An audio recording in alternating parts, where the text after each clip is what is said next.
तिडके. धन्यवाद अध्यक्ष महोदय. मी सन 2025-26 या अर्थसंकल्पावरती बोलण्यासाठी उभा आहे अध्यक्ष महोदय. अध्यक्ष महोदय,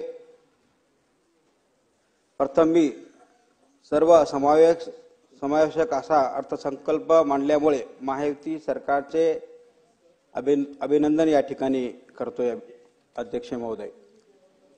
अर्थसंकल्पामध्ये सर्व घटकांना न्याय देण्याचा प्रयत्न करण्यात आलेला आहे अध्यक्ष महोदय. तसेच महाराष्ट्राचे नवीन औद्योगिक धोरण लवकरच जाहीर होणार असून त्यानुसार 5 वर्षाच्या कालावधीत 40 कोटी रुपयाची गुंतवणूक करण्यात आल्यामुळे 50 लाख रोजगार निर्मिती होणार असल्याने महाराष्ट्राच्या प्रगतीला फार मोठा हातभार लागणार आहे अध्यक्ष महोदय. महाराष्ट्र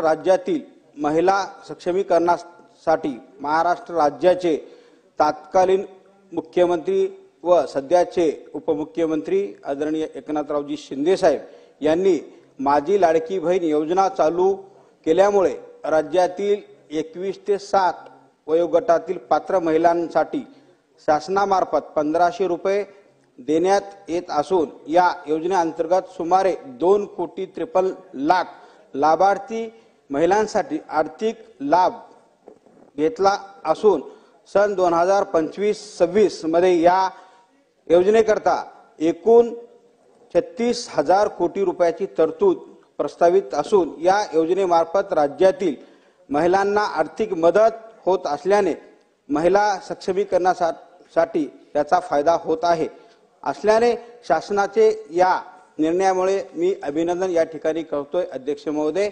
यानंतर माझ्या मतदारसंघामध्ये गोदावरी नदी अतिशय पवित्र नदी अशी या ठिकाणून वाहत आहे अध्यक्ष महोदय आणि गोदावरी नदी अतिशय प्रदूषण या ठिकाणी झालेला आहे.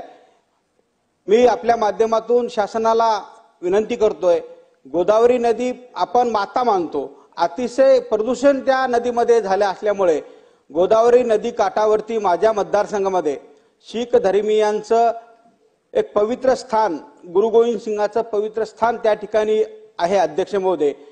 त्यासाठी देशामधूनच नव्हे तर विदेशामधून त्या ठिकाणी भाविक दर्शनासाठी त्या ठिकाणी येत असतात.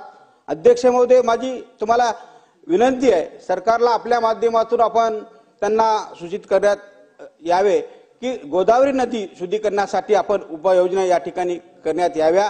ही विनंती तुम्हाला या ठिकाणी करण्यासाठी उभा आहे अध्यक्ष महोदय. माझ्या मतदारसंघामध्ये डेरला लिफ्ट सिंचन उपसा एक प्रकल्प आहे, ते आतापर्यंत त्याला आपण चालू केलं तेव्हापासून सुद्धा त्यामधून शेतकऱ्याला त्या ठिकाणी पाणी मिळत नाहीये. जे कोणी त्या सिंचनाचा कॉन्ट्रॅक्टर होता त्याला काळ्या यादीमध्ये टाकण्यात यावे आणि त्याची चौकशी केली जावी, कारण तर ते अद्याप तितकं शासनाने आपण खर्च करून सुद्धा ते शेतकऱ्याला अद्याप त्या डेरला लिफ्टच्या माध्यमातून त्या ठिकाणी पाणी मिळत नाही अध्यक्ष महोदय.